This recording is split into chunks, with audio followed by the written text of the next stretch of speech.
గుండాల యాదాద్రి భువనగిరి జిల్లా గుండాల మండలం భారత ప్రభుత్వం ఆదేశానుసారం జనవరి 15 నుంచి ఫిబ్రవరి 14వ తేదీ వరకు రోడ్డు భద్రతా మహోత్సవాల్లో భాగంగా పెండింగ్లో ఉన్న రోడ్ ట్యాక్స్లను చెల్లించాలని ఆర్డీఏ యాదాద్రి భువనగిరి జిల్లా అధికారి గంటా రవీందర్ కోరారు. 18 సంవత్సరాల నుంచి 35 సంవత్సరాలలోపు ఉన్న యువకులు ప్రమాదాల్లో ఎక్కువగా మరణిస్తున్నారని, రోడ్డు నిబంధనలు పాటించే ప్రతి ఒక్కరూ లైసెన్సు కలిగి ఉండాలని, 2 వీలర్ వాహనదారులు తప్పనిసరిగా హెల్మెట్ ధరించి వాహనాలు నడపాలని అన్నారు. 18 సంవత్సరాలలోపు పిల్లలు వాహనం నడిపినట్లయితే వాహనదారునిపైన మరియు డ్రైవింగ్ చేస్తున్న పిల్లవాడిపైన కేసు నమోదు చేస్తామని హెచ్చరించారు. మేము అవేర్నెస్ కల్పించడం జరుగుతుంది. అదేవిధంగా ఇప్పుడు మీడియా ద్వారా నేను వాహనదారులకు ఒక విజ్ఞప్తి చేస్తున్నాను. దయచేసి రోడ్డు నిబంధనలు పాటించండి. తప్పనిసరిగా లైసెన్స్ లేకుండా నడపడము, ఓవర్లోడ్ నడపడము, రాంగ్ డైరెక్షన్లో రావడము, అది over speed, drunk and drive, rash and negligence drive, ఈ విధంగా నడపడం వల్ల వేలాది మంది ప్రాణాలు కోల్పోతున్నారు. అదేవిధంగా 2 వీలర్ వాళ్ళు హెల్మెట్ లేకుండా నడపడము, త్రిబుల్ రైడింగ్ వెళ్ళడము, అదేవిధంగా ఆటోలో పరిమితికి మించి ఎక్కించుకోవడం వల్ల కనీసం డ్రైవర్స్కు నడపడానికి కూడా వీలు లేకుండా సైడ్లో కూర్చోబెట్టుకోవడం వల్ల కూడా ప్రమాదాలు జరుగుతున్నాయి. భారతదేశం మొత్తం మీద చూస్తుంటే ప్రతి సంవత్సరము 1,68,000 మంది చనిపోతున్నారు.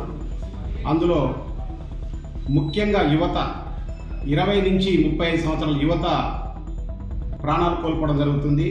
ఇదే కాక దీనికి 4 రెట్ల మంది వివిధ రకాలుగా గాయాలు కావడము, కాళ్ళు పోవడం, చేతులు పోవడం, బ్రెయిన్ డ్యామేజ్, హెడ్ తలవలగడము, ఈ విధంగా కావడం వల్ల 6 లక్షల మంది క్షతగాత్రులు అవుతున్నారు.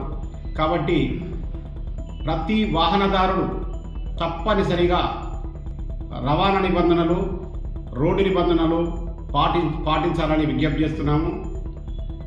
ప్రతి బండికి వ్యాలిడ్ డాక్యుమెంట్స్ ఉండాలి.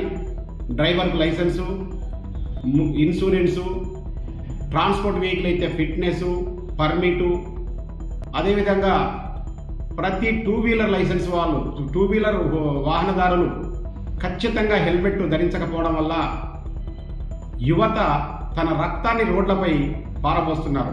మేము ఆర్టీఏ భువనగిరి తరఫున విజ్ఞప్తి చెప్తున్నాం. దయచేసి రక్తాన్ని రోడ్ల మీద చిందించకండి. దయచేసి మీ రక్తాన్ని అవసరమైతే 18 సంవత్సరాలు దాటిన వాళ్ళు బ్లడ్ బ్యాంకుల రక్తం ఇవ్వండి. అది తలసేమియా రోగగ్రస్తులకు, అదేవిధంగా యాక్సిడెంట్ వాళ్ళకు మనం చాలా మేలు చేసిన వల్ల అవుతాము. మనం యాక్సిడెంట్ వల్ల రక్తాన్ని రోడ్ల మీద చిందించడం వల్ల సమాజంలో ఒక భయభ్రాంతులు కూడా నెలకొల్పబడుతుంటాయి. అందుకనే ప్రతి ఒక్కరూ జాగ్రత్త వహించాలని, వ్యాలిడ్ సరి అయిన పత్రాలు కలిగి ఉండాలని కోరుకుంటున్నాం. ముఖ్యంగా ఈ కాలంలో చిన్నపిల్లలు 18 సంవత్సరాల లోపున పిల్లలు కూడా బండ్లు తోలడం వల్ల వారికి యాక్సిడెంట్ అయినా, వారి వల్ల వేరే వాళ్ళకి యాక్సిడెంట్ అయినా కూడా వాళ్ళ తల్లి తండ్రులు బాధ్యులవుతారు. అదేవిధంగా బండి ఓనర్ కూడా బాధ్యుడవుతాడు. ఒకవేళ ఈ మైనర్ బాలురు వల్ల యాక్సిడెంట్ అయ్యి ఎవరైనా చనిపోతే దానికి సంబంధించిన నష్టపరిహారంతో పాటు చట్టపరమైన శిక్షలు ఆ మైనర్ బాలునికి, దానికి బాధ్యులైన తండ్రికి, అదేవిధంగా బండి ఓనర్ ఇంకోరైతే వారికి కూడా వర్తిస్తుంది. కాబట్టి ఖచ్చితంగా మైనర్ పిల్లలకు బండ్లు ఇవ్వద్దని విజ్ఞప్తి చేస్తున్నాం.